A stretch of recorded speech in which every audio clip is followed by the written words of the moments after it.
Episode 2, Scene 1, Take 2, in 3, 2, 1, and...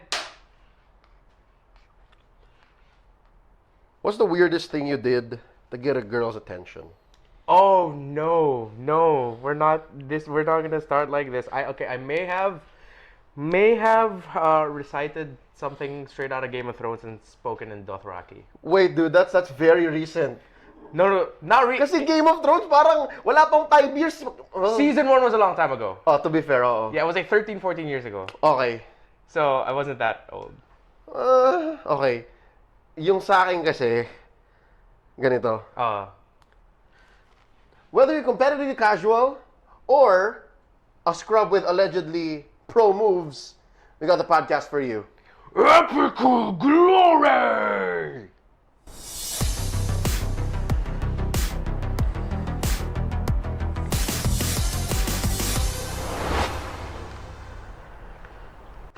Welcome to Epical Glory. Renmar and I cooked alongside Spectator Studios, and we wanted to have a platform where we can all just fall in love again with the game Mobile Legends Bang Bang. Yeah, things have gotten a little bit too serious, a little bit too spicy, but I mean, the spiciness is still going to be here.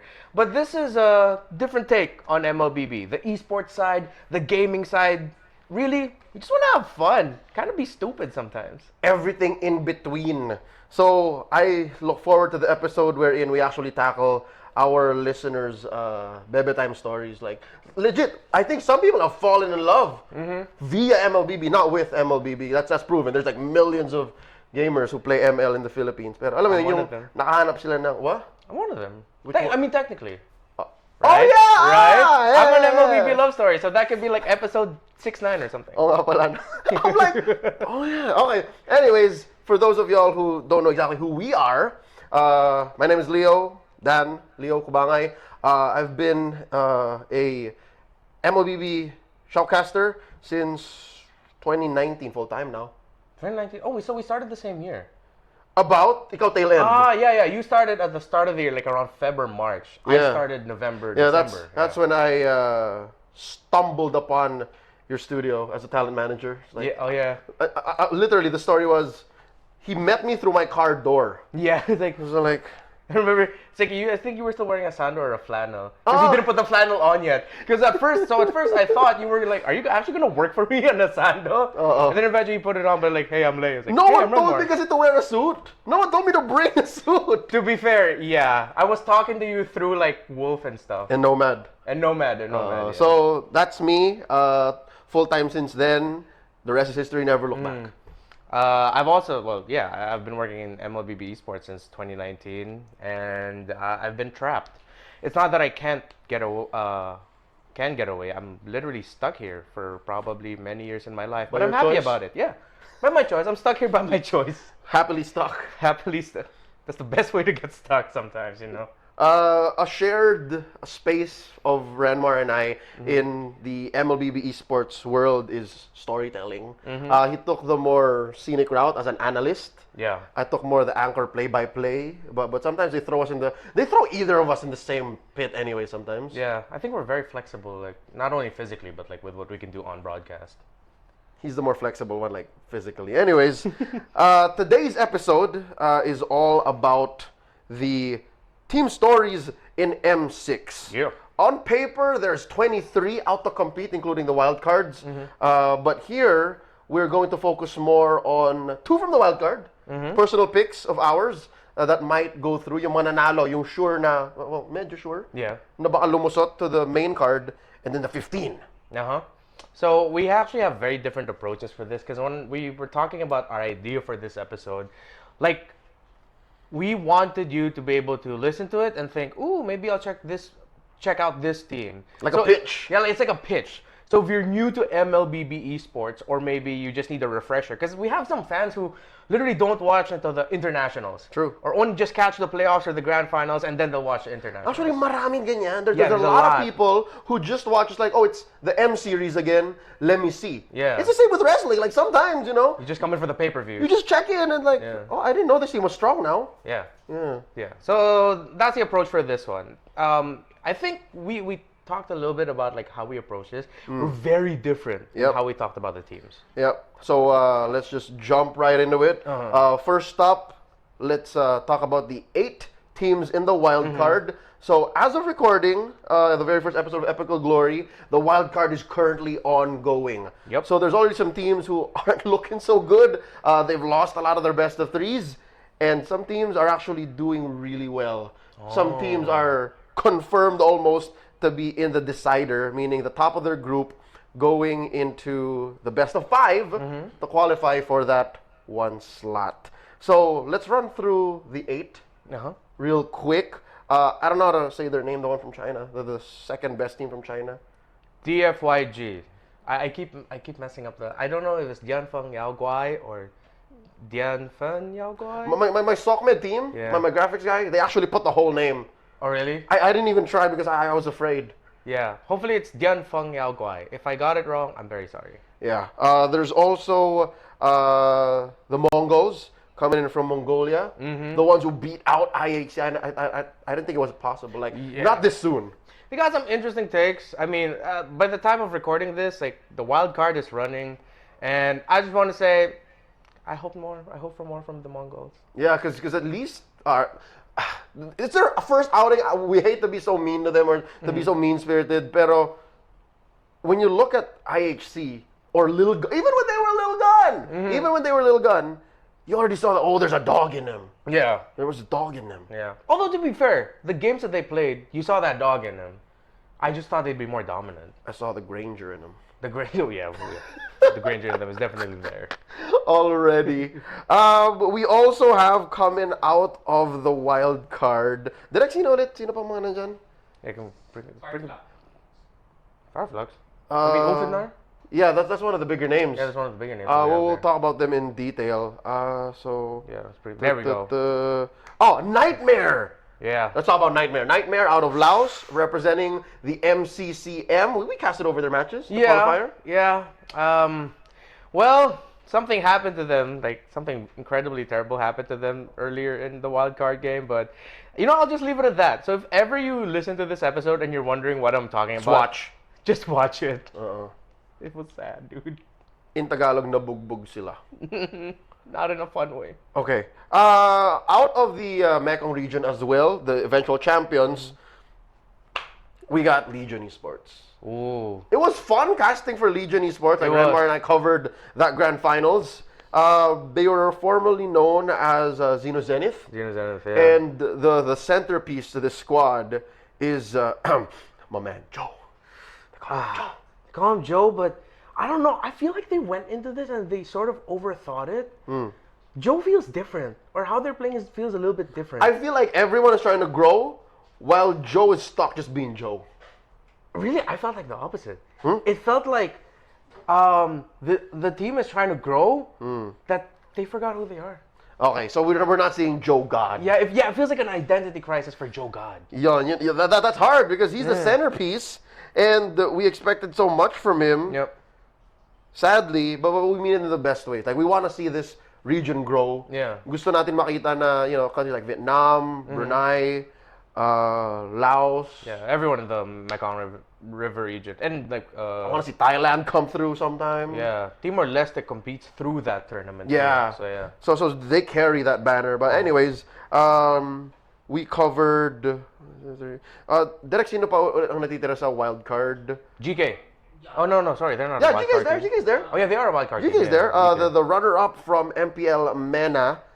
They are a mostly Saudi Arabian squad. They have a couple of imports. I think, namely, Harvey, formerly of Deus Vult. So the gold laner, the Filipino-Norwegian. Yeah. He's playing for GK, but I gotta say it now, man. Parang hindi yata enough. I'm not saying he's carrying, right? I'm not saying he should be carrying, but when you get to that level, kahit wildcard, when you get to that level, it has to be more than just the individual parts of your squad. Yeah, that's true. That's why the whole Joe God situation didn't work out. Yeah. I mean, I don't want to add to it a little bit more because I feel like if I do, some not nice things might come out. I just hope GK, The best. Yeah, just good luck. Enjoy Malaysia. Yeah, that's what I was gonna say, diba? Go to the Petronas Twin Towers. The wild card is legit part of M6. Yeah. it's not like just whatever. Yeah, I don't consider it like an undercard or anything. It's just part of the main event. Because some people are saying, oh, the main event doesn't start until like It's part of the tournament. twist.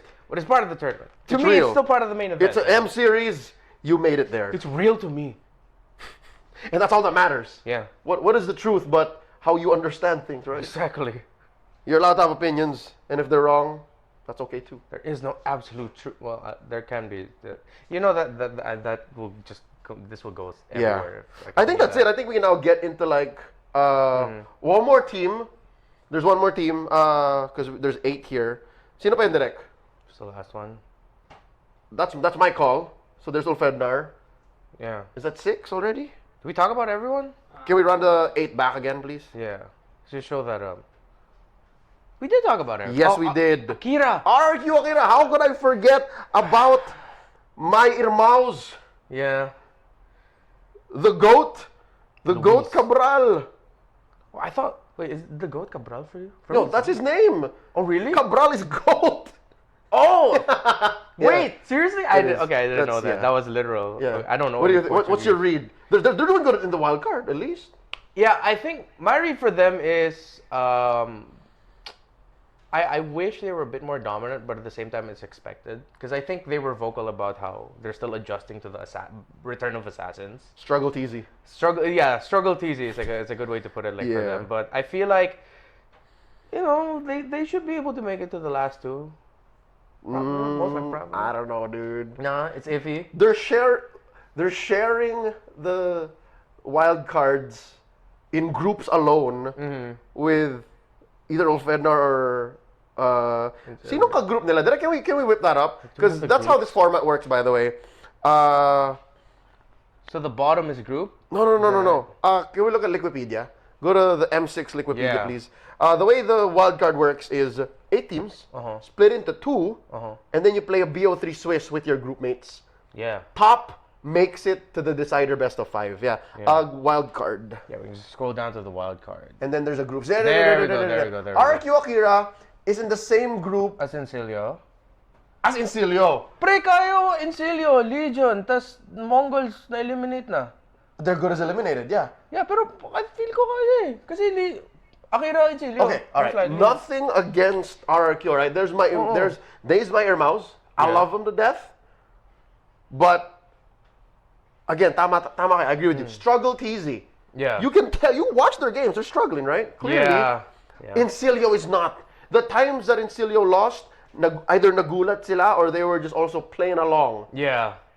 And I'm talking about the game against the Granger. Yeah. As of recording. So I still do think Insilio will make it out of the group. But okay, more on RRQ. You watch the games? The only one I caught was the one from yesterday. I think it was against Mongols. Yeah, the one against Mongols. Even against Mongols, I feel like they're not as whole. I think it's the same issue with Legion. Like the key players cannot carry anymore. Yeah. Tekash is hard carrying. Yeah. And people are blasting him in the chat like, I love Tekash, that's my boy, that's Astro Thunder. And he's jumping in 1v5 as a Khalid. Yeah, that Flicker Raging Sandstorm, when you brought that up instantly, I remembered, oh right, yeah, that happened. Diba? So I can't blame him because I know this kid has high game IQ. Yeah. So I know that something went wrong in comms. Yeah, those are one of those times where you can clearly tell, they weren't in tune with, what they actually wanted to do. With each other. With each other, yeah. So, yun ang problema ko ngayon with RQ Akira, but I gotta say, this is weird. This might be a hot take. Somebody run this through a translation, alright? Struggle Easy looks good on RQ. I like that they're getting challenged. I think that's needed. Kasi maganda siya long term. Oh, I mean, matagal naman nila sinasabi na they wish they could play more with Southeast Asian teams or teams that just made them struggle. Teams that challenged them. They learn. Because they learn that way. They grow. And let's admit, I feel like they were the ones themselves who mentioned they somehow gotten stagnant.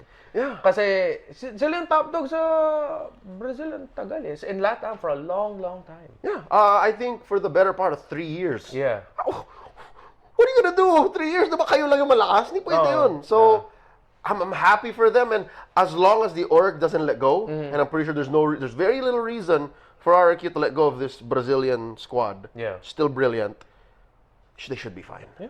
Should be fine. Yeah. So that's it. That's the 6 of the wild cards that I think we can cover at that level. Yeah. Let's go in depth. All right. Let's talk about you go first. Oh, I'll go first? Yeah. Okay. So just so you understand, like, our take for this is going to be a little bit different. And I like how we started with this one. So, Okay. So this is like my pitch for Ulfednar. Ulfednar. I got Formerly Fireflux. So I got kind of creative with it. Okay. The world knows of the golden queen of codes, whose crown was touched by the goddess of the moon. Many often forget of another queen, whose empire of thorns was built on the ashes of a Turkish phoenix. With impunity and with a flux of fire, the Thorn Queen Rosa arose with his royal court. Taking on the world in Jakarta, they made their presence known. In the Pearl of the Orient, their presence was now undeniable. In the royal kingdom in the sands, they almost felled the red giant, only to be denied. Though the ravens have dethroned them at home, hell hath no fury like the Queen of Thorns. It will be their delight to remind you of who they are. The Malaysian winds will howl the name Ulfednar. All right. Okay. I like it. I like Ulfednar. Ulfednar. Thank you. Okay, Thank you. so no doubt, out of Group A, Ulfednar is my bias. Yeah. And in that, 5 or 6 line haiku, you put in their competitive history Yeah. in Got that. singular lines. Got that. Yeah. And yeah. that's crazy because Turkey, for those of you who don't know, is a developing region. Meaning comparing it to the likes of the Philippines, Malaysia, Indonesia, even you compare it to Myanmar, who stopped their MPL at season 4, Turkey never had an MPL. Turkey Yeah. has what they call the MLBB Turkish Championship, the MTC, the Turkish which is more like a regional approach. Yeah. So, that said, the fact that this team constantly, for almost 3 years now, keeps on showing up Yeah. and comes that close to knocking down Blacklist, knocking down SRG, means a singular name change, well, multiple name changes, is not going to change how they perform. Yeah. And hopefully that's something that, for the storytelling, people don't forget. Fireflux almost eliminated SRG. And SRG became champions. And SRG became champions. This is MSC 2024. Yeah. So don't forget what they did, because they're probably going to go far again. And this is a double bracket setup now. It's not single elimination. So That is if they make it out of group. if they make it out of wild cards, make it out of Swish, Swish. is the Swish stage, Swish. into the knockout. So yeah. Okay, let's talk about this. Okay, your little pros Yes, sir. makes Rosa the centerpiece, Yeah. the pro tag. Yeah. Tama naman. Yeah, I feel like he's the one that you can like sell the hardest to Yeah. the general viewer, and then through that, that's how you look at TNZ, Yeah. Apex, But here's the thing. everyone else. Here's the thing. I think the team is so multifaceted, and each of them are such great characters Yeah. that when we get out there, hopefully, I don't know, man. I'm so torn Rose. Kung sila nga ang makalusot, right? If they're in the main card, Yeah. I'm gonna do my damnedest to hype up everyone else. Yeah. Like you'll get if you're lucky, 3 Thorn Rose calls. Yeah. Your Thorn Rose Queen. No, exactly. Like the approach I went for was like Rosa is your gateway. Yeah. And then once they make it past Wherever. wherever, that's when we can talk about everyone else. Yeah. I'm a big Apex guy. Apex 47 is such a cool dude, man. Yeah. We saw them at Riyadh, right? Yeah. Dude, he was the one who first said hi to me. I said, Oh, really? Apex. And Leo, look, he's so cool. So Apex is cool. Alien is your signature MLBB nerd. He lives up to his name, man. He is out of this world. That too, but I know he's a good kid. Yeah, he's a good kid. I know he's a good kid. He's also just like I wouldn't say shy. Yeah. Maybe he just really like more to himself. You know? Yeah, TNZ is amazing. TNZ is he's a mechanical genius, man. This kid plays Leomord, split case Amon. Yeah. He can play all the normal junglers too. Sunshine, I hope Sunshine breaks out of their shell sooner than later. Yeah. I feel like there's a lot of personality in Sunshine. Yeah, true. And then Rosa. Yeah. See that? See, like we could have gotten even more. And then their coaches, Osprey and Bagalsef. Such a cool bunch. Cool, Finar. So that's the Turkish representatives out of the wild cards. Yeah. Let's talk about my pick here, Insilio. Okay. All right, Insilio, formerly known as Mad Bulls, formerly known as BB Team. Towards the end of or mid MCC Continental Season 4. Yeah. So you see the difference, MCCM, MCC Continental, like Yeah. So out of the ECA, their league, Season 4, they changed to Insilio. For a majority of the tournament, it was them and Team Spirit, 1 and 2, 1 and 2, 1 and 2, confirmed. And going into the playoffs, they had a weird like long gauntlet bracket style. Yeah, I saw that. Yeah, That when was they confusing. get to the top 4, guess what? Insilio stays in the upper bracket. TS drops. Oh yeah, they crawled. That's right. So imagine how that feels like for the whole of ECA, for the world, for us. Yeah. We were watching like, dude, what the hell happened to the Dragons? Yeah, I remember. Like, when was their playoffs happening? Alongside Indo. Alongside Indos, and were we off season at that? We time? were. During a break. We were done, yeah. Yeah. Okay. So, but I remember, us talking about it, and we were really Yeah. just shocked. Yeah. So all the more, even in ECA, it felt like a new era was being born. Yeah. So I think going into the tail end of the wild card, going into main card Swiss, going into the knockouts, I think Insilio is pushing forward this narrative of ECA is more than just team spirit. There is a breadth of play styles here, of personalities, and it's not just whoever Sunset Lover, Kid Bomba, and Sawo chum up with. Yeah. There's so much more there, and I'm lucky to have been at the forefront of that as an outsider. Because earlier this year they had like a major event in Moscow, wherein they won. Mad Bulls won in a best of 9. Which event was this?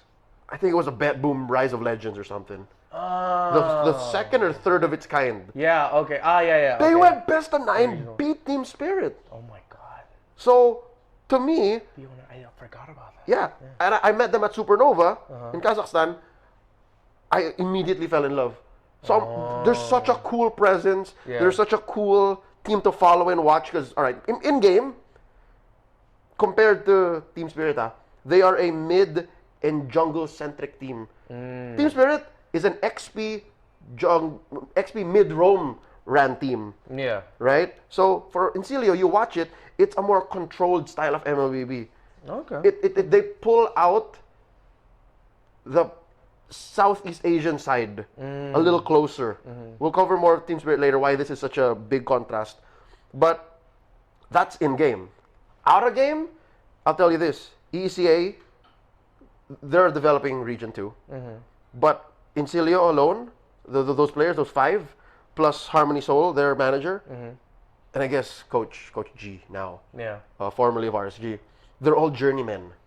They've all been throughout all sorts of different positions in MLBB, in esports, in life. So the experience is there, like if in different different levels. positions, different levels. Because they're mid laner. I'll just point out one, like big example.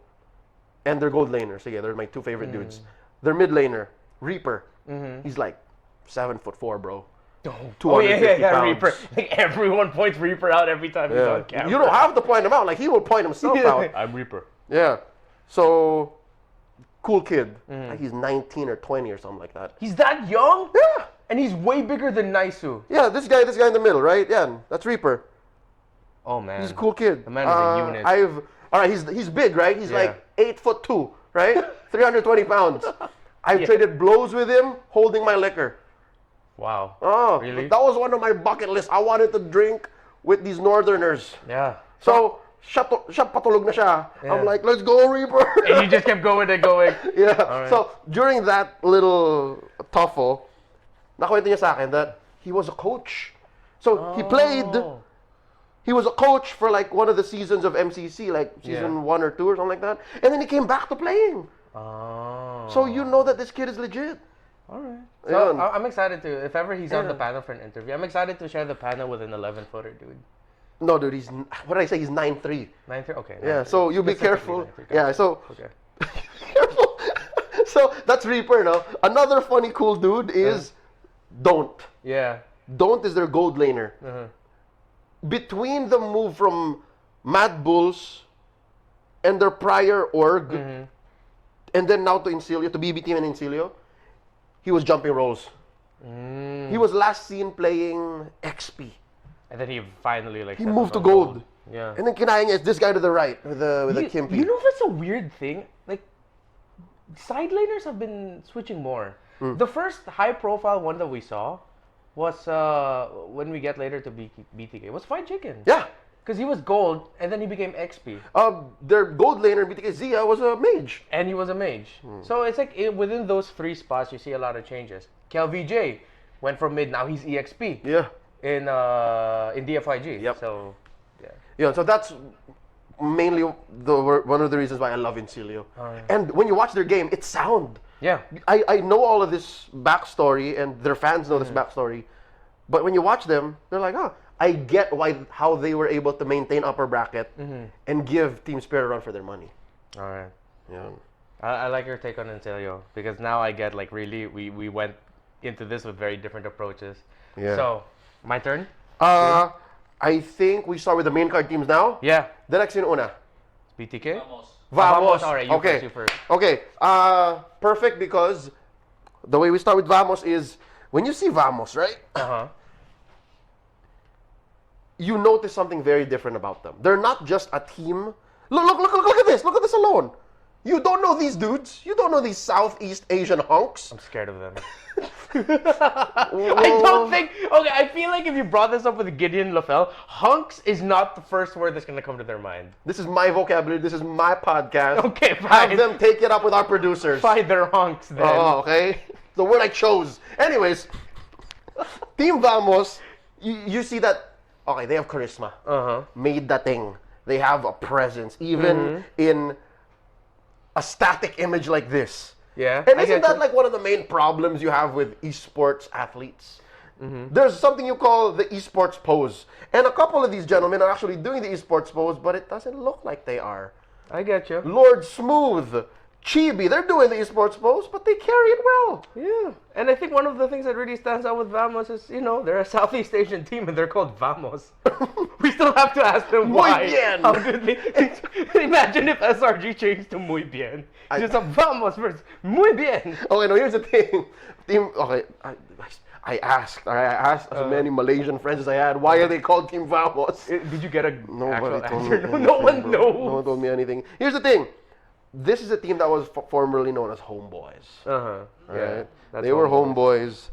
And now I think they changed owners from Daddy Hood, which makes sense. A guy named Daddy Hood owns a team called Homeboys. That's perfect. Now it's a team owned by a guy named Solos.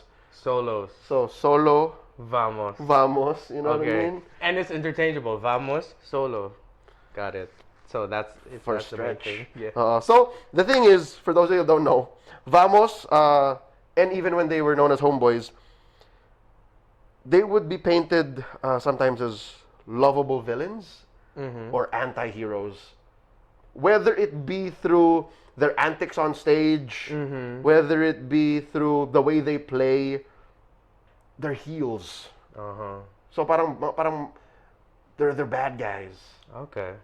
Because they taunt. I'm glad you said bad guys. Why? Because I feel like anti-hero is like a little bit too nice. Based off of like Spec- the memes spectrum-wise. Yeah, based off of the memes coming out of Malaysia about Team Vamos, that was a bit too nice. But I'm glad you finally mentioned the word I was looking for. Villains, yeah. Which is perfect because you look at their logo, right? Kind of looks like Venom or Carnage. Oh, you're right. And It does. categorically speaking, Or a ladybug. Let's go with Carnage. yeah, a or Venom. symbiote from the Spider-Man symbiote, universe. yeah, let's go with the So those two characters, Venom, Carnage, they're categorically villains. That's true. So even if you fall in love with them, even if you root for them, you understand their motivations and you're entertained by them infinitely, alam mong villain pa rin sila. Yeah. And I think that's what Vamos has embraced, and they have achieved so much success with it. Okay, you watch their play style, and you take this whole Venom Carnage analogy with it. And that's what you get. Yeah, you notice that they're a more street level team. Oh, yeah. Parang there's I'm gonna get blasted for this. No, man, compared it's to fine. compared to PH teams, compared to Yeah. PH teams or like even other Southeast Asian teams, they're more scrappy. They're Street fighters. street, yeah. Tekken. They're more parang sa team fight kami mananalo. We're Yeah. gonna win because we beat you up Yeah. and then we got the objectives. Yeah. Like that. That's perfect. Yeah. That's actually Vamos. And that is actually very entertaining, and we need that. My only problem is when you take that street level entertainment, that fighting style, you take it to the world stage, you take it to an Omega level crisis. Can it perform? Yeah. Because like to be able to do that consistently is tough. Even the best teams in the world can't consistently do that style because it's way too demanding. That's why you have to like be good at the macro and stuff like that. But any team that's just really good at scrapping, I feel like will always just provide entertainment value. Yeah. Pero yun nga, is there more to this entertainment value? Yeah. Can I just not just mindlessly support Vamos because I love them and actually like root for them in a sense na I think they can do this. Yeah, I think they can win. That aside, it's so easy to latch onto a couple of their main players. Zorn, who is 2 years ago I called the Malaysian Michael Jordan. Right, the Malaysian I feel like we gotta bring that back. Yeah. The Malaysian Sana. Michael Jordan. Hopefully they do well enough in the Swiss. Yeah. And he pulls out some moves. Yeah. Because, okay, legit guys, get it up. You watch Zorn's Cho, the things he's capable of, you could have sworn while he's playing, he goes, Yeah. If he wins, or if they still struggle, I feel like we found out the secret to Vamos. You know what Michael Jordan needed to win the championship? Big European white guy. Man had Tony Kukoc. oh. He needs Reaper in his team. He needs Reaper. So Reaper, you gotta go to Vamos. Well, you're saying like he should get a new mid laner? Yo, who knows, man? Switch. Like, every team that wants to succeed at this point like needs a good European. Switch over to a 10'2", 400-pound mid laner? Yeah, dude. Okay, so that's Zorn. He's so fun to watch. And then, Nets. Oh, yeah. Nets is always just... Dude, wherever Nets ends up, whatever he does, even when he was with MPLPH, this guy over here to the right, The right, yeah. that's Nets. Troublemaker. Yeah. I call him a troublemaker. Si Kenneth Barro. He flexes on you. When he loses, he cries. Yeah. When he wins, he taunts. He's emotional. He is such a presence. And I hate it when people blast him for the sake of blasting him. But I also love it because it's what gets people going. Yeah. You have to have that. Hindi pwedeng lahat. Good job. Good Yeah. game. Good game, sir. Good game. Next. Tapos ang ML pag ganon. You have to have character. A little bit something. So that's what I love about Nets. Now the question, will we see them do these kinds of things to the best of them? Can Nets flex on his old team, Fnatic Onic? Yeah. I feel like Vamos should still 100% carry that spirit, you know.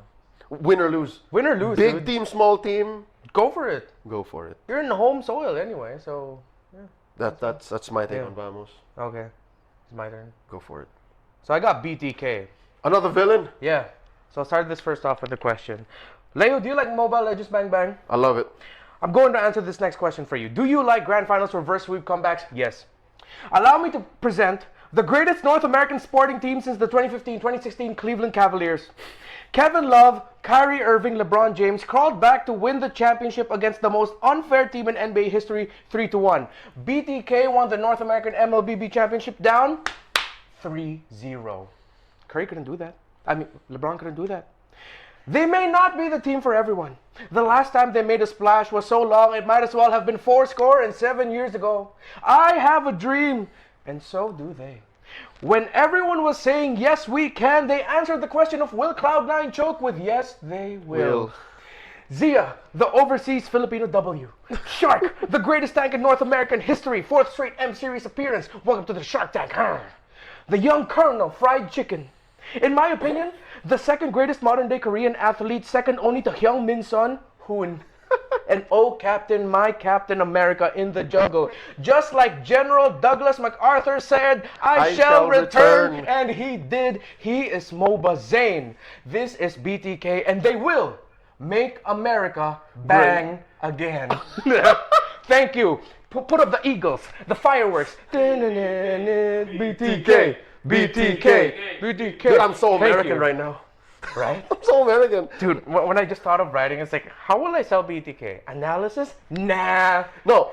Forget about it, bro. BTK is a team that you would be wasting, legit, I feel like you'd be wasting time on just analyzing. Yeah. I think you have to enjoy the chaos they bring. Yeah, you have to accept that BTK is more than just like what they bring out in the game. They are in itself, as a package, just pure entertainment. You know? Of many different kinds. Of many different kinds. Again, that's why I said they're not the team for everyone. But they're there, man. For some reason, MOBA Zane is just talented enough and knows how to say the wrong things at the right time to matter all the time. The dude is a magnet. Like, I don't know. Maybe it's just because of, I don't know. Is it naturally a Zane thing, or you feel like the community did so much to like build his aura? I think it's both. You think like one couldn't have survived without the other? It's a chicken and the egg situation, but I think Zane was inevitable. Yeah, Zane is Captain America and Thanos at the same time. that's a good way to put it. He can snap his own community in half and then build it back up. NACT, boom. Yo, this is legit. This is legit. I came out with a video a few days ago, a week ago now since, talking about dark horses, and I put BTK as a dark horse. I shit you not. There's half a dozen people saying BTK is not a dark horse. Yeah. And they're from America. They're members of the NACT community, and they're blasting the team that I said were dark horses. They're saying they don't belong there. Oh my god. So You actually said that? it's real that this team is villain-like. It's real that this team isn't the unanimous icon of the region. Yeah, they're a team of Shawn Michaels, dude. Yeah. Shawn Of Ric Michaels, Flair's. Yeah, Shawn Michaels and Ric Flair Of cloned them like twice or thrice. Of Hulk Hogan's. Of Hulk Hogan. Yeah, but you see these icons, see these names? They're polarizing. Yeah. But they're undeniable. Yeah, can't deny them, man. Gusto nyo memes? May memes sila. Na ang BTK? Patingin nga. What memes do we got? Oh, the one, the one with Mara and dude, this one. This one, in the bones. See, look, this is a small interaction. You cannot script the way Zane looks at Hoon and Hoon looks at Zane. Mara was just doing her job. And Zane just smiles. Like, no words. He's literally just like, eh. There was also stuff like that. So, it's been a while since Hoon and Zane have been teammates. Yeah. And in the 2 years that elapsed since that interview and the run for NACT champion just recently to qualify, ang dami na nangyari. Yeah. One of them is Hoon won an NACT championship laying down under a blanket. Yeah, I think that's the most BTK thing like one of the most BTK things in recent memory. How do you reverse sweep? You lie down, you play ML like you're not even on stream. He took it lying down, but man, he fought back. It's like, you know how those some Brazilian jiu-jitsu people like play from the fight from the ground. Yeah. Except they're just kicking up. You constantly. pick a fight with a Brazilian jiu-jitsu guy. Whoa. And then it's like, I want to fight like this, bro. Come on. And you can't break his defense. No, so I agree. Hopefully, ito lang. My only question for BTK going into M6. What are they doing to be more than just mechanics? Because number one, mahirap yung ginawa nila eh. It's super hard and super respectable what they did to reverse sweep Cloud9. Yeah. But what if you're facing off against teams with dozens of staff on their payroll to address everything that their players need? That have multiple minds, almost half a dozen minds, to figure out macro alone. You know, because of that, you know what's actually my dream match for BTK? Vamos. It's to see if Vamos will just absolutely take control of the early to mid, and to see if BTK can once again come back from that, Can out-heart them. can out-heart them. Yeah. Because Vamos, like, if he gets in the zone, they can absolutely take games away from any team in the world, like the early to mid. They did it against SRG in their playoffs. Yeah. Oh, and they did it in their run towards the upper bracket finals, Yeah, too. but then they're also susceptible to letting go of that lead. Yeah. BTK, I think they've established just like a turnaround team. So And I want to see BTK break mentally. Or someone try to break them mentally. Because I think that's one of their main strengths. Because BTK are so thick-skinned. yeah, Because they're so used to the Western bluntness. dude, nothing gets to BTK, man. Can Vamos do it? That's it. All right. Good. What's the next match? What's the next team? Did you put there? Spirit. Okay, let's Spirit. go from... Okay, so I guess we're covering teams that seem like villains. Is it safe to say? Is it just me? Or... Okay, you tell me. When you look at Team Spirit, not knowing anything, knowing where they're from, they look like villains or... Don't look at Jadi and... Don't look at the two Katerinas. Yeah. They're both cat, by the way. Uh-huh. That's the real names. Don't look at the They're ladies. both cats. Okay. They look like villains or... Just from looking at them, Yeah, what's the vibe? I feel like it's more of just we mind our own business, you mind yours. See, but it's not warm, no? It's cold. Kind of cold, yeah. Kind of cold. Strong. Strong, yeah. Cold and strong. Yeah, and they're the EECA's number one until now for what seems to be forever. Yeah. But then they get tested. It's not like Akira level domination. They do. And they have a very huge chip on their shoulders. Going into M6, they want to prove that M5 is not a fluke. How deep they went is not just a product of circumstance. How they ended up fourth overall. Fourth overall? Fourth best team in the world at the end of last year. You beat out all of the Malaysians, the Indonesians, the Cambodians, Everyone. except for Onic. Except for Alex. And you stayed up there with the two Filipino teams and Onic. So they want to prove that it's not a fluke. And they want to prove that in the landscape of MLBB, there's room for Davai Gaming. I think more than BTK, more than CFU, more than Indonesia. So these are all like aggressive teams. I'm talking Yeah. about aggressive teams. There is room for their playstyle, Davai Gaming. Davai. So there's got to be a Davai Gaming in all sorts of esports. Davai. Go or let's do it. Oh. Like just Thought, it was, that's the best way I can. thought you were thinking of Davai and the Jinx. Iba pala yun. Oh, okay. That's something else. I was describing the same thing in one of my videos, and somebody in the comments said, "Grabe ka, Leo, the buy gaming." So I'm like, no, that's not what I said. I don't want the Cebuanos or the Visayans to attack me again. It's an incident in 2021. You go check it, season 7. But no, so the Vi Gaming. So that's their internal challenge. And that's what I want for them to pursue, because the existence and success of Team Spirit is beneficial to MLBB as a whole. Why? They're a team for esports old heads to recognize and latch onto. Oh, because of the name. Exactly. Yeah, you that's need that's a TI champion. Yeah. And more now than ever. Two-time TI champion. Yeah, two-time. Sorry. Thank you for the assist. Yeah. Are you mad at me? I got it wrong. I said they're a TI champion. I didn't say they won no more than once. So now more than ever, I think, in the history of MLBB esports, the game is getting eyes on it. We were in the Game Awards. Yeah. We're nominated for things we have no business being nominated by, if you're looking at it from a Western perspective. Yeah. A lot of, who was that again? Asmon Gold, I think. He reacted to He that thing. ranted and got a bit tilted. He was like, what is this Mobile Legends? He's like, bro, come, how do you not know? Yeah, so the existence of teams like Team Spirit, Uh-huh. Fnatic, Liquid, Falcons, like these are what I'd say beacons for old heads Yeah. to latch onto and to support. And if this works out, we can slowly beat the stigma of that kind of. Yeah. So now that mobile esports is a thing. Yeah. So that's crazy. Like for all the teams we discussed, like this is the one that I'm like, they gotta do that. Yeah. No, totally. That's a fact. Like the success of teams that have like latched other esports titles orgs names into them, Fnatic, Aurora, Team Spirit, Liquid, especially.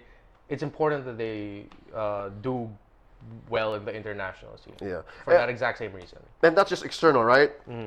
I also want them to succeed because I want them to be rewarded for the crazy things they do.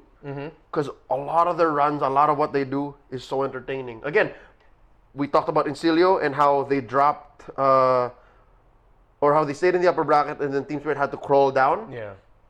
That's Team Spirit. The best of 9 versus then Mad Bulls. That's entertaining. Their run as Deus Vult and their constant struggle, pull back and forth, Sawo, Sunset Lover, and now Kid Bomba. I think the 3 of them are never going to separate. They're stuck together. They're dude. such cool dudes. And then, now Hiko in one shot. They're just so engaging. They're so entertaining. Yeah. And the ladies are cool too. Like they're pretty fun personalities too. Sorry, like about them, are they the managers or are they part of the roster? I don't know why they're in the roster now, but yes, that's manager and sock mid. Ah, okay. Yeah, I don't know what happened since then. Like I haven't spoken to them in a while. It's just But hey, it's great. It's great they're credited and part of the they team. get recognition. Yeah, they get recognition. Yeah, so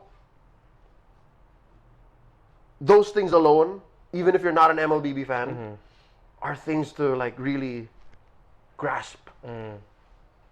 So you go with Spirit? Yeah, no, I'm. That's it. And I'm glad like the team I'm going to talk about is sort of linked to that. Because you talked about the thing about how esports old heads will latch to the Team Spirit name. Yeah. If you're from China, you will latch to the name Keep Best Gaming. KBG. KBG is one of their decorated organizations. So this is what I wrote for KBG. Keep Best Gaming wasn't supposed to be an M6. Spicy take.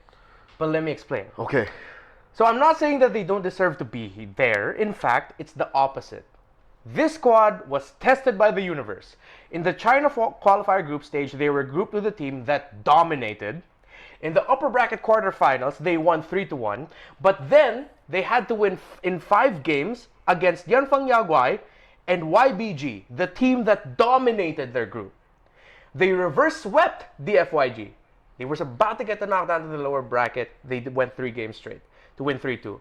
YBG, when they faced off against them, the team that dominated the group, made it to match point first. So once again, it's Keep Best Gaming. Oh, we're going to end up with the lower bracket. We'll probably get cooked by either one of these two when we meet them downstairs again. The grand finals went to full 5 games. Woo. The universe almost made it seem like it did everything it could to make sure KBG wouldn't make it to the grand finals. But they kept the bets on Keep Best.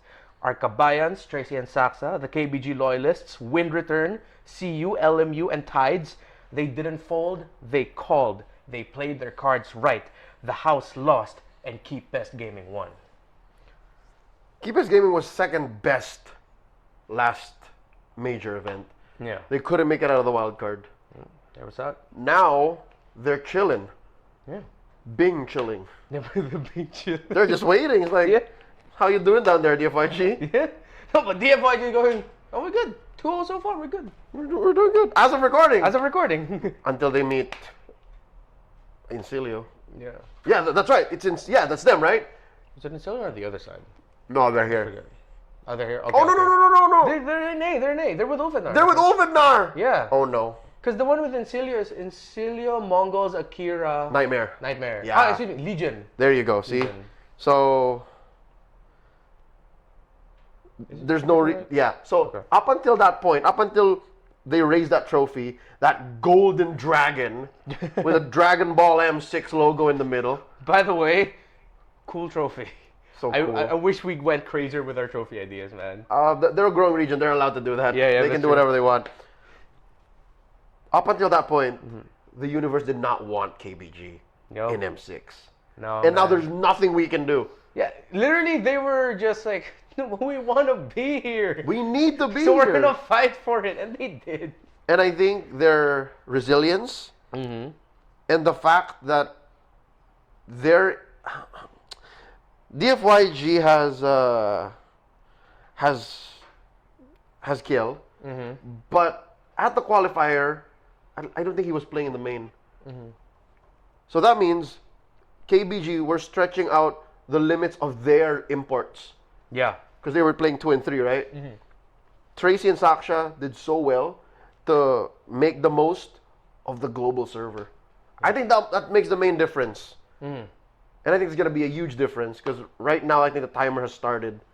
6 months from when China gets access to the global server, they're going to start kicking ass. Yeah, that's always a thing you have to consider, like with the teams from China. People are really acknowledging that their time is getting closer and closer.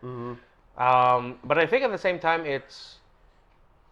hopefully it doesn't get hyped up too much because I mean the development of ECA, Turkey. I think now we'll touch on it later with new champions in Latin America, tides will change. But yeah, at the same time, I feel like depending on how well KBG and DFYG do in this, that's going to be a good litmus test to see and to expect how they will be like in next year's MSC. Yeah. Because like let's say if either of these two make it top 5, top 4, That's huge. That's already like world's in trouble. No. If KBG make it through the knockouts, Yeah. that's a statement. Out of the 16 you're in, Yeah.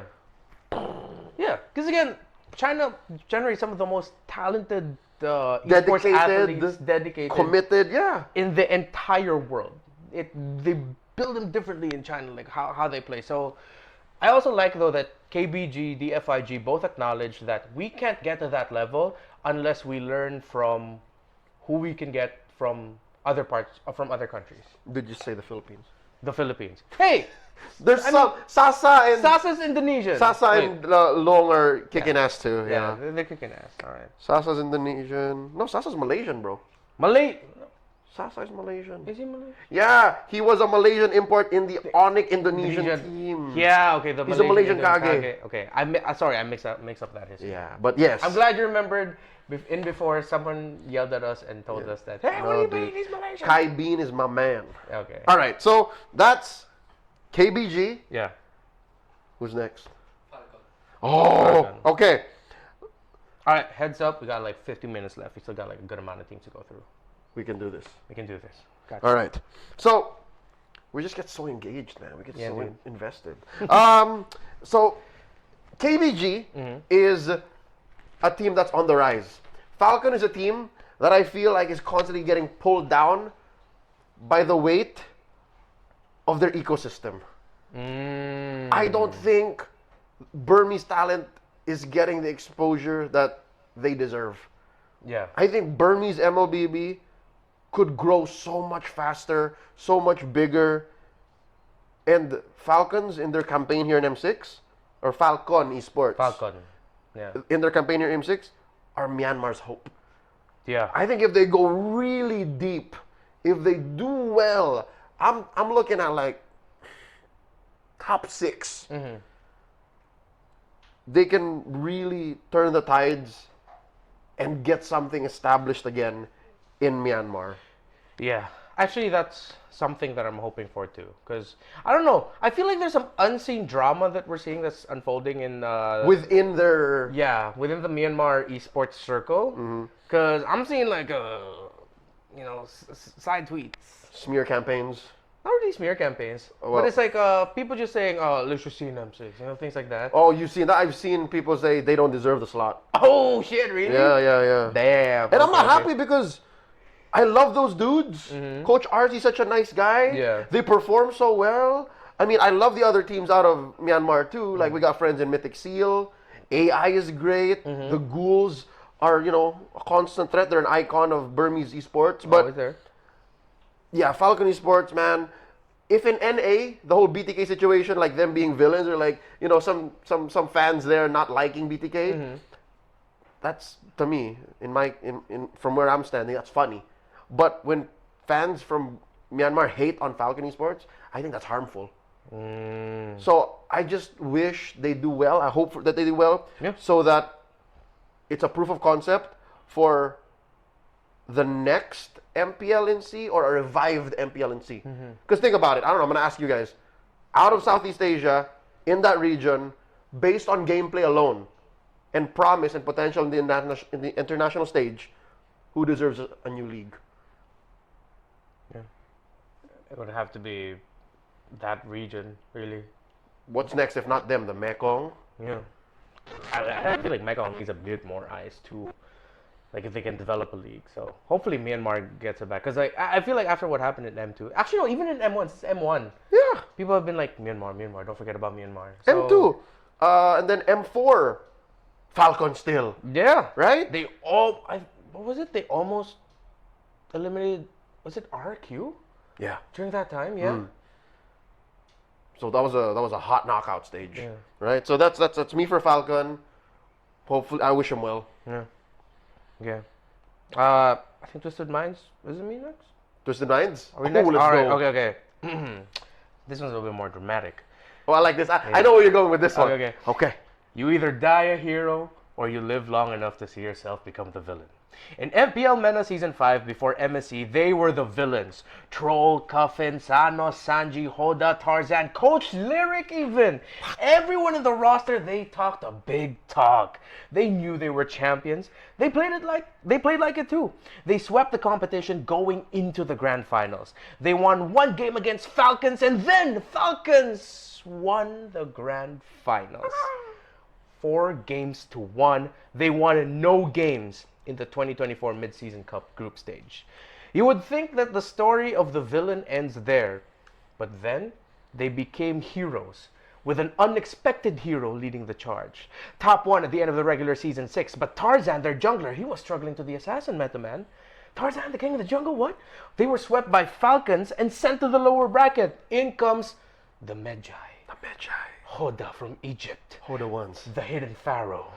The Hoda ones. He was brought back into the starting lineup, defeated one of the favorites in R8 Esports, swept Falcons in the lower bracket finals, and beat GK Esports. Everyone's prediction. The MENA talents told us this. No one predicted Twisted Minds to win the grand finals, and they won 4-1. Instead of dying as villains, Twisted Minds continued to live on as heroes, as champions, humbled yet strengthened by their previous failures. Somebody edit Hoda's face onto Bayek. Twisted Minds. Thank you. Habibi, please, somebody do that. Please. Yalla, now. Yalla. I watched some Twisted Minds games, and you can see that a little bit of the Twisted Express is still alive. Oh yeah, dude. But I don't mean this in like a bad way, but their story is stronger than what you just see in game. Oh. The fact that they did that whole run and that their roster is deep enough that you can sit Tarzan out and have the Medjai come in and pull him from out of sure defeat and then reclaim championship. Dude. No, well, not reclaim, but finally claim the championship. Yeah, the one that they said they'd get in the previous season, but they didn't. That's cool. That's why I like the Twisted Mind story, man. Like, I wanted to highlight that. Yeah. Like, looking back at like the brackets from 13 and season 5 and season 6, I was like, whoa, they have one of the best stories. It makes me feel old, but at the same time, all fuzzy and warm inside. Because we're literally seeing MPL MENA evolve. Yes. Like, there's literally character development now in a league that we could have sworn was just being established like last year or 2 years ago. You know what I mean? Yeah. I still remember the very first MPL MENA broadcast. And like, that's a crazy league. I wonder when we'll interact with them. And then now, where we're so entwined with their storylines. Just a reminder, this is the same group of people along with Coach Lyric. We're back in M5. Everyone, just for a moment, thought they would take one game away from Onyx. Remember that? Just maybe. Yeah, they weren't Twisted Minds yet. They were... No. Oh, M5. M5. It was a different logo. Can we go back to check back at the M5 World Championship? Just look at the other Saudi Arabian team there. Triple there. Okay, you're not. Triple Esports. Triple We're good. Esports. Triple Yeah. Esports. Yeah. That game 1 against Onyx. Everyone. I was casting that with Yasu, Mirko, we thought they'd take that game. They Yeah. didn't, but that put them on the map. It went a like, long. It was a long haul. It was a game. long haul. Yeah. Like Kyrie and Onik had to be like, "Yo, how do we beat these guys?" Yeah. So Triple Esports. Then I Yeah. think that's where we first met them. Yeah, that's where I met Sanji, Yeah. like XP Lane Sanji. Yeah, not our Sanji mid Yeah. in Team Liquid. Kids in school to be an engineer. Real quick, just a little bit of background. Tarzan is in school to be a doctor. Troll is already on his way to graduating as a doctor. Yeah, this is them. Triple Esports right there. Triple Esports. Yeah. Who's The one in this hovered. roster? It's all pretty much the same, right? Sanji, Tarzan, Coffin, Sano. Oh my God, it is. Yeah, But but there's one different. so subs yata. Look like the substitutes. Yeah. Zoo. No, it's the same. It's the same. Yeah. Yeah. So now I think the Magi comes in, bro. Magi, I'm loving it. Hidden Pharaoh. Guys, if you'll remember like one thing about Twisted Minds, it's the Hidden Pharaoh. It's Magi. He's an Pharaoh. assassin god. All right, let's flash the next team. Feels great to talk about Twisted Minds. I love it. How about we talk about CFU Gaming? Ooh. The Kamai champions. First time for them to actually win the big title. First time on an international stage as this. And I'll cut to the chase, man. Sharks, they are, yes. They're natural hunters. They can blindside their prey. I'm talking about their aggressive nature. But here's what I'm afraid of. When they get to the big stage, I'm afraid they'll be like sharks out of water. What are they going to do with that nature? What are they going to do with their aggression if it doesn't fit what all of these other teams prepared for months down? Yeah, and we have precedent for that. What happened in the Snapdragon Pro Series? I remember me and Midnight predicted CFU, but they crashed hard. They didn't even they struggled in the challenge season. You can say the same for other Kamai teams from the past. See you soon. Burnix Flash. They're always like that, and in the best and worst ways. Like sometimes you would see there would be flashes of brilliance. Oh wow, look at this Kamai aggression, or oh look at this Kamai draft. Yeah, And then sometimes they would just totally miss the mark. overshoot it Yeah, sometimes. better teams, more experienced teams from bigger MPLs, bigger regions. They would just like, no, we don't care. Even teams from smaller regions. Remember what happened? Deuce Volt and See You Soon, Yeah. right? But that's what allowed for the Deuce Volt story to happen in M5. Just to move on with CFU Gaming, I think for them to evolve and to ascend from just being sharks out of water, they have to find comfort in varied ecosystems, in habitats, such as international stages like this. What does that mean? Damn, make it sound like they need a zoologist or ecologist at this point. Yeah, Not even a marine coach. biologist. If they could bring him back, get Steve Irwin on that team. So He's yeah, the only man who can help them right now. yeah, my idea. I miss you, Steve Irwin. I learned a lot from you. Crikey. I wish they become multifaceted. I think yun yung specific word na hinahanap ko. I want them to create more than just the aggressive Kamai play style. Be a shark that can walk and run with the best of them. A land shark. A land shark. Whatever that means. Whatever that means for you, CFU. Sir, that would be fucking terrifying. Please don't. I don't know what a land shark is, but that sounds terrifying. You ever heard of emus? Emus? Oh no, not the emus. Giant birds. Don't bring that up to Australia. Why are we messing with the Australians? They get touchy. That's CFU. Okay. I think I'm next. Is it Arki Hoshi next? All right. So Clippers, listen to my voice. Viva! If ever gonna clip it or if ever gonna make content out of this, I will. Here's my suggestion pitch for them. Make sure you cut this with everything I'm about to say. Okay? Cut it with everything I'm about to say. It's gonna be fast cut. It's like that end scene of you know Ant-Man's friend, the guy who likes to talk fast and tell stories. That guy. Oh yeah. Yeah. So I'm gonna tell it like that. All right, Arki Hoshi. So, Vato, Arki Hoshi winning M6 in Malaysia in Akshata Arena, it may end up becoming one of the greatest long-term stories in sports history if it does happen. I'm gonna say that now. Arki Hoshi probably winning the championship, one of the best stories we'll ever have. 6.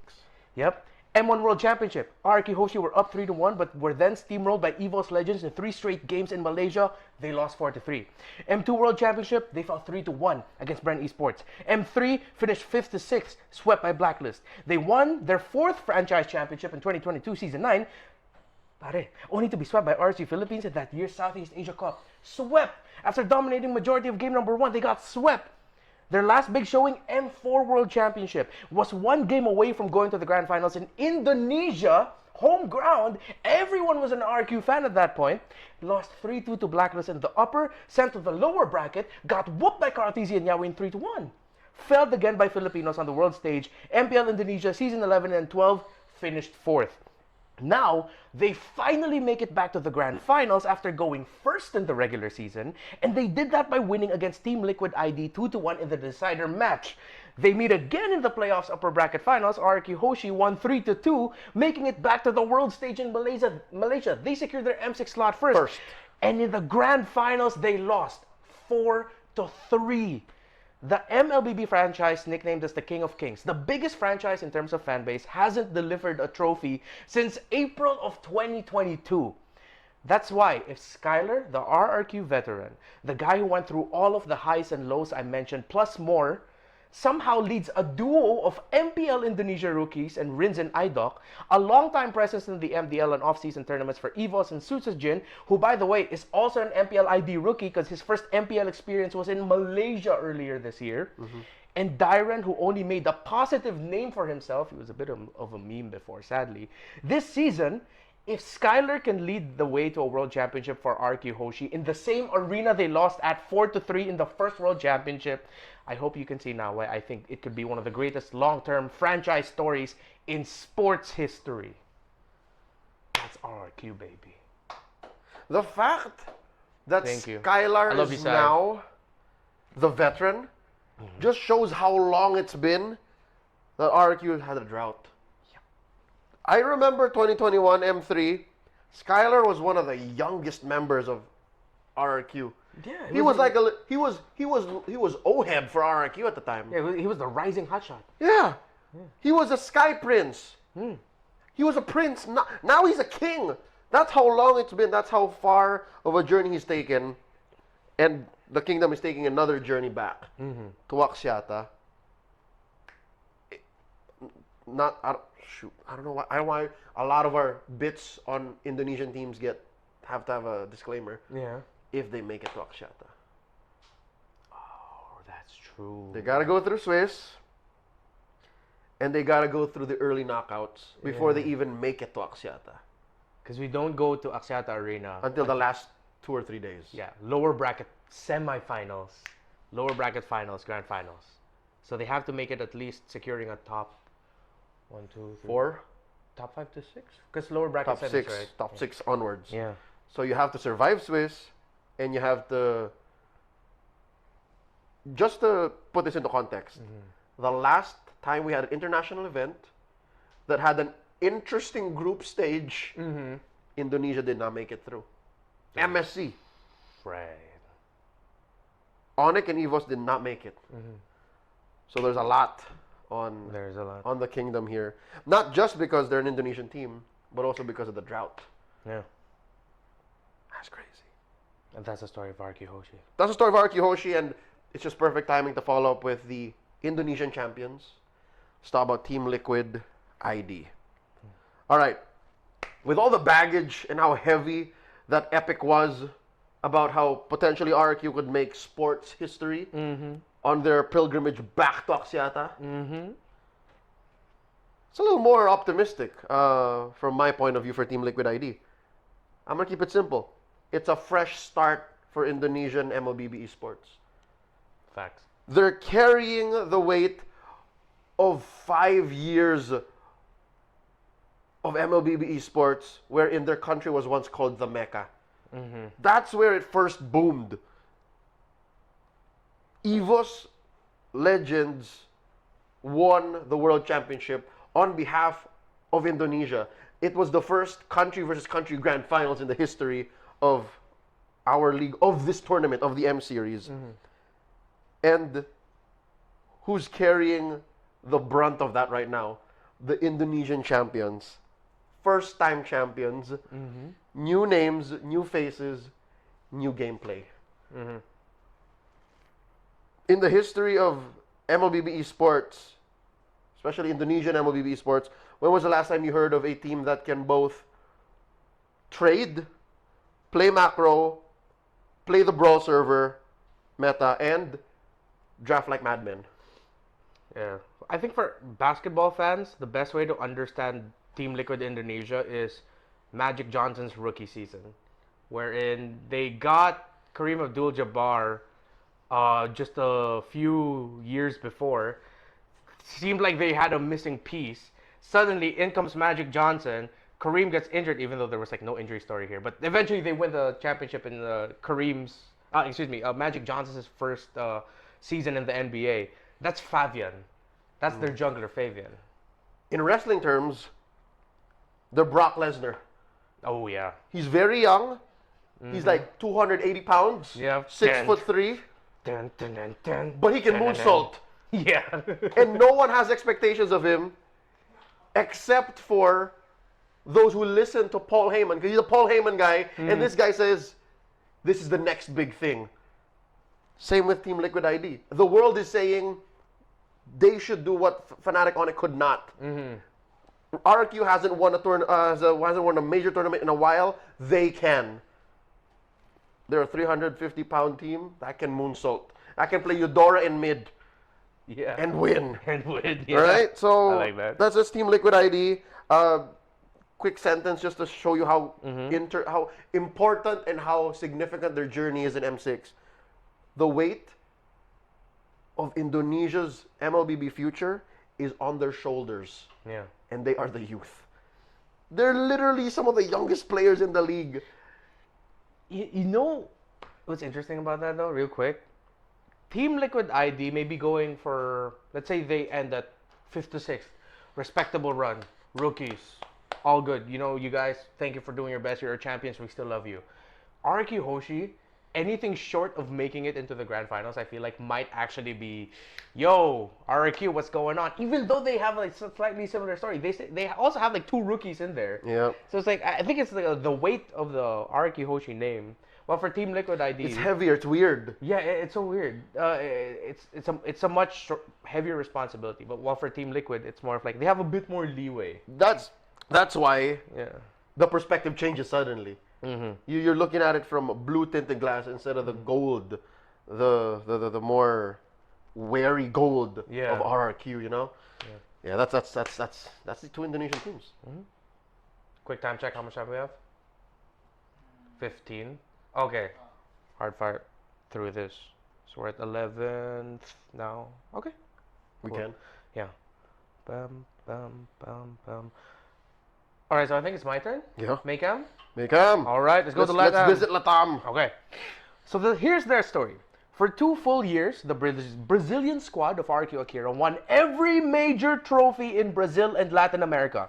9 straight championships in total. They were and still are the face of Latin American MLBB. But then, they finally lost. Before MSC 2024, they were swept 2-0 by Bigatron Zeta. They didn't even get out of the group stages in MSC. MPL Latam Season 2 was the best time to finally end the reign of the Brazilian Kingdom. But who would do it? Your Feshian, Marquinhos, and the star jungler Aurora, YSS God by the way. They already have M5 wildcard experience. Imperio. In Imperio.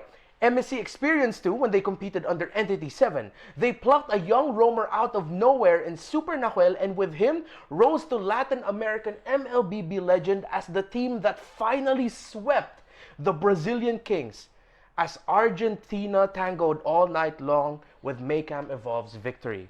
Who else than an Argentinian organization with a full Argentine lineup to finally end the reign of the Brazilian Kings, RRQ Akira. Sports. If you're a football fan, you know how big that rivalry is. Sueños mayor. Big dreams. Yes. See. Make 'em Evolve is a revelation to me. I think the fact that they are now the ones sitting pretty in the groups in the Swiss compared to RQ, who has to, fight for tournament life. It gives hope to everyone else in in Latam. Yeah. And I like that. And it's the same story for, oh man, both RQs have so much pressure. Yeah, right? Because it's the same. It's like, make 'em evolve. Wow, you're a new team. You're the champions. Wherever they end up, good effort, Latam. But RRQ Akira, on the other hand, It's like, Luis, what's going on? yeah, Guys, come on, you're RQ Akira. that's also you get that. Yeah. That's the vibe. Oh, I'm glad you pointed out the mirror between Latam and Indo. Yeah, new champions, kingdom struggling. You see the weight, you see the pull. Yeah. Yeah. I like that. All right. We'll talk about the next team. All right, let's bring it up. NIP Flash. All right, I'm about to get hot up in this. Okay, go for it. I love Nip Flash. Me too. NIP Flash. I have a question. Let's be real. Let's be honest. Okay. Are they the only reason you watch MPLSG? Yes. No, Think wait, about that. I love abstracted J's though. Think about that. And die. Moman, Cheryl. And Moman and Cheryl. But Right? yeah, no, Think NIP about it. Flash, dude. NIP Jays. Flash. See? Jays. So, how do you feel? How does that feel for all the other teams in SG? How does it feel for this country and this ecosystem that there's only one team that everybody's watching? And here's the more painful thing. Let's accept the fact. MPLSG, the only reason why you watch is NIP Flash. Because of the handsome devil, Diablo, whatever.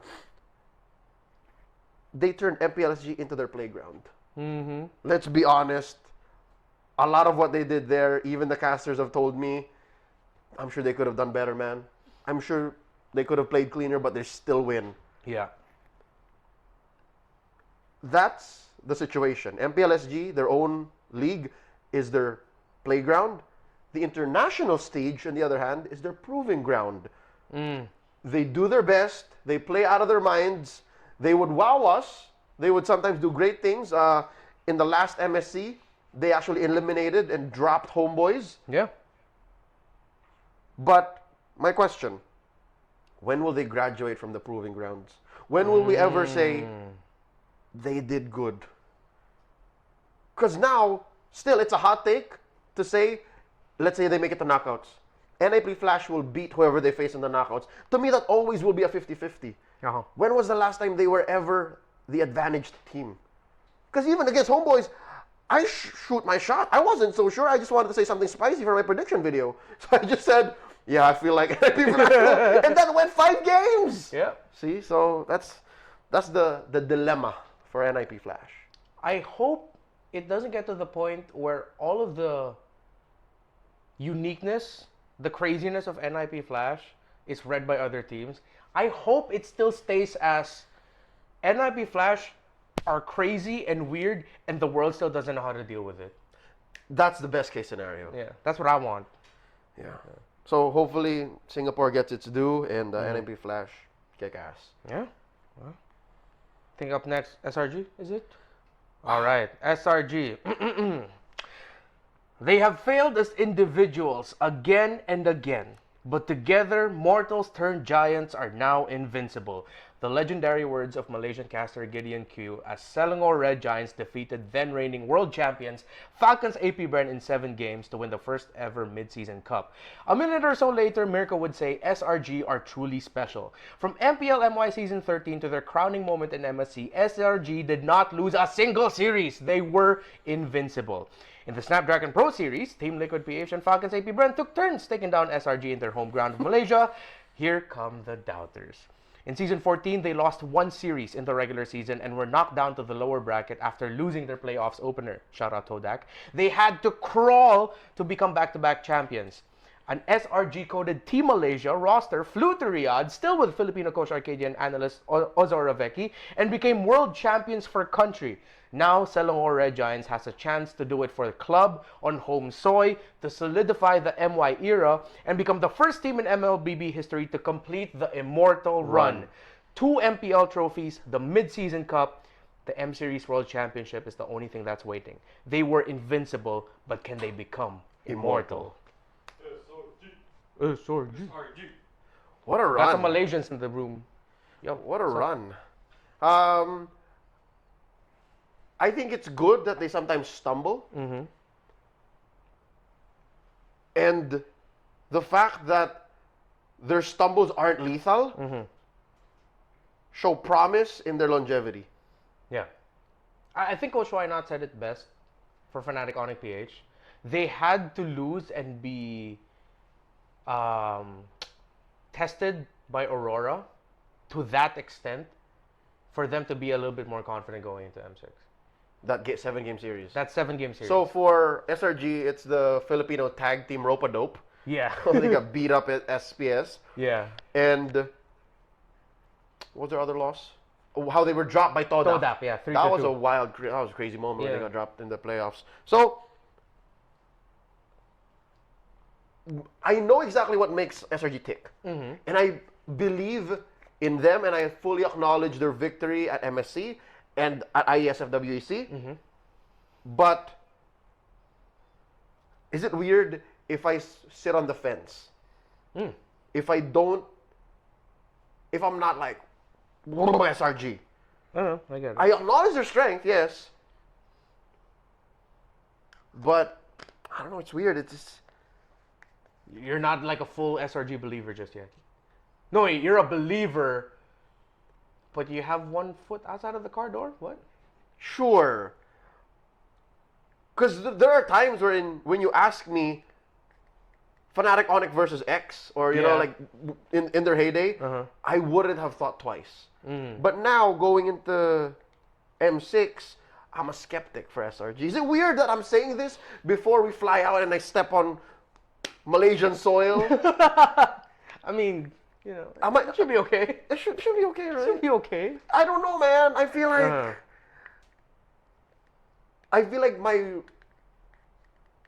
my belief in them. I feel like I'm serving the universe a purpose when I vocalize that I doubt them until they achieve the immortal run. Kind of main character energy, dude. Just a little bit. I don't know. Service to the universe. Yeah. That got kind of deep. That got kind of deep. I didn't expect that. No, I think there is room. I don't know who else doubts SRG. Okay, simple question. Do you see them making it to the grand finals? I see them making top 4. Oh, that's where we're different. You see them Matic? You think they're a Dude. shoo-in? I will probably swear on broadcast. I will do my best not to, Moonton. If SRG don't make it to the grand finals, if I am there working when they get eliminated, I just go, holy shit. I mean, excuse me. Okay. Here's the thing. I don't know if I don't see them as strong or if I see other teams as stronger. It's less about them looking weak. You just think that other regions might pose a bigger threat? I think the potential, yes. Okay, that I understand. Okay. That's I don't want to continue like saying more because they're We're gonna get. digging ourselves a No, hole straight to Malaysia, dude. you wrote all this good stuff. I'm just questioning it. No, man. If you go down, we go down together. That's how Epical Glory works. Yeah. All right. From SRG, who again is a shoe-in for grand finals or top 4 at least. We go on to the next team here, talking about S2G. All right. They rhyme. So S2G is the new champions of Turkey, and they are proof that this country, not region, this country is an untapped market. The region has not been solved because the crowd favorite, Ulfednar, is in the wild card, currently fighting for tournament life. They're still a threat. Regardless, you watch them play, you see a team that deserves to be in the Swiss. But here is a bigger threat that dropped Ulfednar at their finals 4-2. And it shows you that even in Turkey alone, that country, a developing region at that, geographically they are diverse in play style. Like in Turkey alone, Yeah, there's a lot. these 2 championship-worthy teams or these 2 international acclaim-worthy teams can play very different. And geographically, they are kind of near or within Eastern Europe, Central Asia. Yeah. So they're still part of that ecosystem technically. Mediterranean. And Right? Yeah. I watch their games. I'll just put it this. They're relatively new to us, yes? S2G. They're not like Ulfednar, Fireflux, Incendio, that have been here for years. S2G is like what? At best, a year and a half in our radar. I already fell in love with one of their players. Who? Siggy Boom. Ooh. Why Sigibu? He's their gold laner. Sigiboom is this young man to the lower left. That's Sigiboom? I believe so. Yeah, that's Sigiboom. Okay. All right. So, if you were to do like a quick hype, 2-3 sentence hype thing about Sigiboom. Oh, Go for it. dude, I don't need 2-3 sentences. All right, I have okay. a nickname for the young man already. Okay. He's a Beatrix specialist. Okay. I call him Turkish Trigger Man. Ooh, that's badass. The Turkish. Okay, that says everything. Yeah, because the way you watch him, right? Yeah. Oh, yeah. What's his name? See, Dirkic. Yeah, Turkish. Yeah. He was from Turkey. So Yeah. So that guy, direct pa-flash na lang. That's him. Somebody Photoshop Sigiboom's face on the silver medalist from Olympic shooting. Yeah. That's him, the Turkish Trigger Man. Because, dude, you watch the grand finals of S2G versus Fireflux at the time. He reminds you of a young Kelra, young Oheb, on the Beatrix. That's what it looks like. Oh, that's why you fell in love with Sigiboom. I got it. Turkish Trigger Man. That's a good one. Yeah. Okay. Let it sit. So, as a new team, guys, I gave you a hack. Like, just watch one player, and if he does his thing, you will understand why he's called the Turkish Trigger Man. There you go. That's Sigiboom. I mean, not exactly, but Yeah, that's how but- you see Sigiboom. Yes. And not just Beatrix. He's a marksman specialist. Like, he has so many marksmen. Ah, okay. And they're all marksmen. Like, I'm sure he's good with the mages like Lunos Yeah. Harris, but marksman. I like that. It's perfect. It's good. Okay. Hopefully it pans out. Hopefully. Okay. Fanatic Onyx PH. Let's go. Okay. This is the last one I wrote, and it's a bit of a story, but I felt like this does it justice. Let's do it. For 4 straight MPLPH seasons, the gold standard Kelra was eliminated in every first playoffs match he had.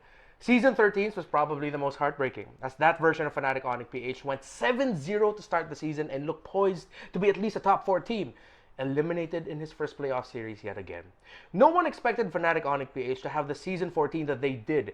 13-1 in the regular season. Although you could argue 14-0, but Fnatic Onyx PH picked Hilda. Masha. Setting the league franchise record. The Bruiser, Brusco, Kirk, the Young Buck, Monster Made Super Prince, and the Beast King Kong all solidified themselves as the best in their role, not just because of their individuality, but because of the super family chemistry that they have. King Kong, the star jungler, was named regular season MVP. So what about Kelra? He himself mentioned that he probably shouldn't even be called the gold standard anymore. Call Benny the gold standard. He wins championships until he finally gets to call himself an MPLPH champion. Not the exact quote, but it's the idea he presented in an interview. Don't misquote me on that. 7 games from Onyx PH was up. Fnatic Onyx PH was up 3-1. Aurora, the new team on the block with decorated veterans in their staff and roster, pushed the grand finals to 7 games. Woo! 1 shot, 1 opportunity to seize legacy. Kelra took that shot and sniped Doming in a mid lane teamfight 16 minutes in. With that Lord pushing in, that solidified their lead and control. 4 minutes later, from that legendary moment, Fnatic Onyx PH were about to lose. Aurora got the Lord. 1 big march, 1 last siege, defied by thunder as 4 from Aurora fell. The gold laner touted as the next standard was left to watch as the gold standard marched in with Fnatic Onyx to win it all. The gold standard was finally crowned and he was named finals MVP. The super family made believers out of doubters and turned them into fanatics. Bang. And now they're all part of the super fam. Well, that's it. That's the one. You could see it in his emotions, man. He cried. Like, he cried the moment he knew he was winning. Yeah. Because he said, at this point, I thought I'm cursed, man. I thought this really wasn't meant for me. That was in his head. When they were marching in, like, oh, shit. I'm really not meant to be an MPL champion. But it happened.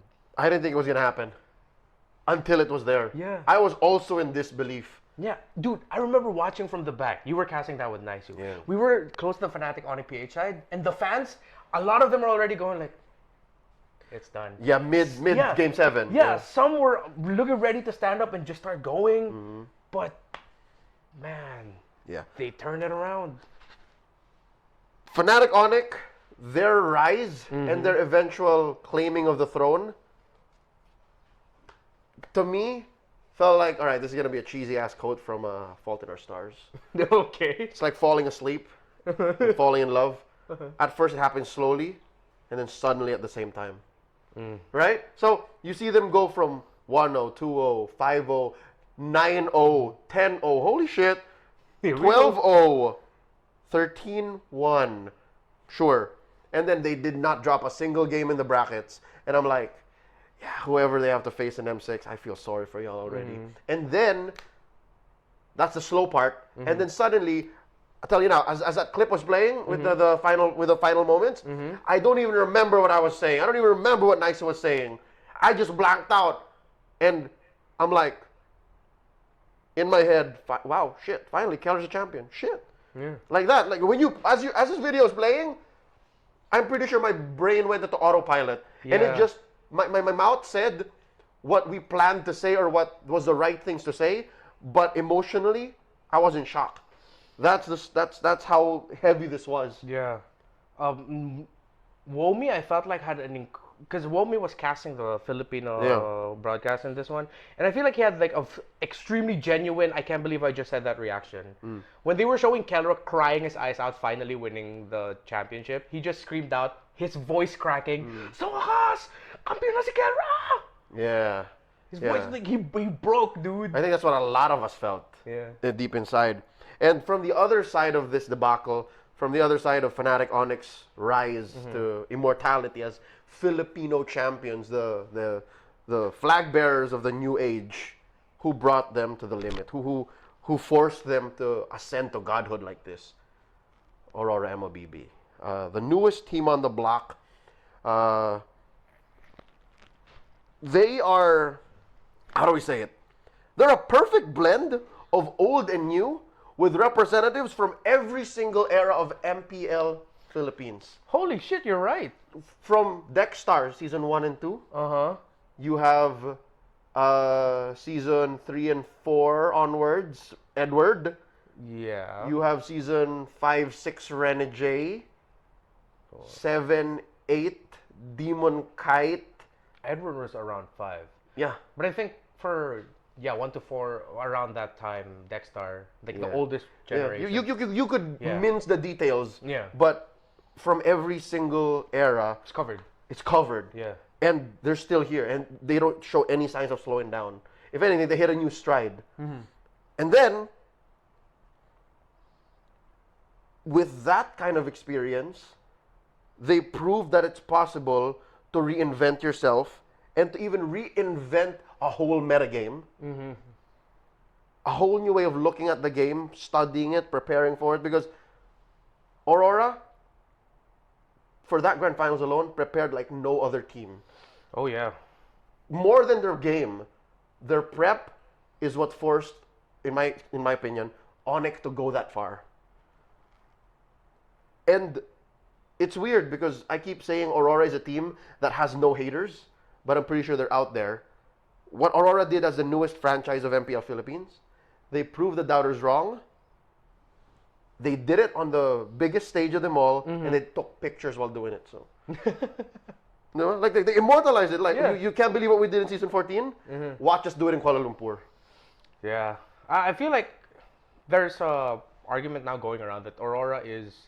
I mean, there's a lot of eyes and respect for Fnatic Onyx PH, but it's literally, hey, yo, it's Aurora. You guys, be careful of them. Yeah. Just be careful of Aurora. Not in a personal thing, but really like pure competition-wise. Yes. Because I see them replicating Blacklist run in M5. And they're so wholesome and whole. Like, you know that whatever they do was out of sheer professionalism, study, genius, passion, and you know where it comes from. And it could be a threat or a friendly bit of advice. Like, you be careful of Aurora. Yeah, exactly. Yeah, I it get can it. work both ways, right? Yeah. It's like you will shake their hand and hug them, but when it's a competition, you gotta be careful, man. Yeah. Got a smiling demon in their midst. And this is even beyond like talking about their individual players, right? Smiling Demon, Demon Kite, Mr. Consistent Edward. Name me a more consistent player in half a decade of MLBB. 4 straight. Yue, such a promising mid laner, tactical, technical, the next standard, Doming. Player analyst, Ben Things. Now more than ever, I super appreciate what Ben Things does. He's like Pando. Yeah, like, exactly. He understands how to describe to the coaches and to management what the players feel. And then back to the players, like how to do that. Yeah. Sobrang importante nun, and I saved the best for last. The fucking hitman Renegade. You know it had to happen. It had to happen. We can't say this on broadcast and we bring it out here. Dude, I swear. The hitman. Yeah. Yo, tell me that a single athlete did not impact a team the way Renegade did. He was the turnaround man. Like I feel like at some like the winning moment of Aurora if and when they win a championship. Whenever they win anything. Whenever they win anything, and seeing Renegade lift up the trophy, I think you're actually gonna cry, dude. Dude. You will actually bawl. And I wouldn't mind it. It would be the right thing to do. Yeah, it would be just. Yeah. So that's 16 teams. No, Oh, we did it. 17, technically 23. Yeah. Oh my god, I didn't expect like we touched on the other wildcard teams too. I think we can just end the podcast. I'll just fall asleep right All right, if you guys enjoyed this, please make sure you like. Yeah. You see this on social media, you share, you follow wherever you're listening to this podcast on, and let everybody know that the podcast for competitively casual or scrubs with allegedly pro moves is out there, and it's called Epical Glory. His name's Renmar. My name is Leo, and the next episode, they're all gonna be shot live from Malaysia. So hope you can join us. Peace. Deuces. Shout out Spectator Studios. I'm gonna sleep here now. I'm good.